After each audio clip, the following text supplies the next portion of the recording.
వచ్చినాయా కాళ్ళకల్లా double bedroom ఇల్లు వచ్చినాయాక ఒక్కరికల్లా double bedroom వచ్చిందా మరి సారుకు ఫామ్ హౌస్ అల్లుడు హరీష్కు ఫామ్ హౌస్ కొడుకు రామారావుకు ఫామ్ హౌస్ ఇక మా చెల్లె గురించి అయితే చెప్పొద్దు బతుకమ్మాడి చెల్లె అని చెప్తే చెల్లె పోయి ఢిల్లీలో సార దుకాణం పెట్టింది ఎడ పెట్టింది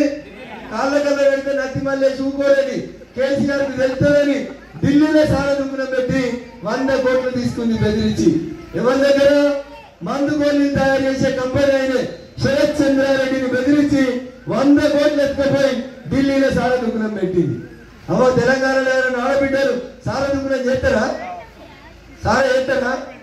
మరి బతుకమ్మ ఆడిపిమంటే మా చెల్లె సార తాగిపించే దుకాణాలు పెడుతుంది అందుకని ఢిల్లీ పోలీసు వాళ్ళు వచ్చిర్రు ఏడుంది బతుకమ్మ ఇప్పుడు ఏడున్నది బతుకమ్మ ఆడే కవితమ్మ ఏదైనా బీహార్ జైల్లో ఉంది తప్పు చేసిన వాళ్ళు ఎవరైనా ఏదో ఒక రోజు ఆడికే పోవాలి రేపు మాపో కేసీఆర్ పోతాడు ఆ తర్వాత హరీష్ పోతాడు మన కలెక్టర్ వెంకటరామరెడ్డి గారు ఉండి ఇప్పుడు ఎమ్మెల్సీ అయిన ఆయన కూడా ఇంకో 4 రోజులు అయితే పోతాడు 2 రోజులు వెనుక 2 రోజులు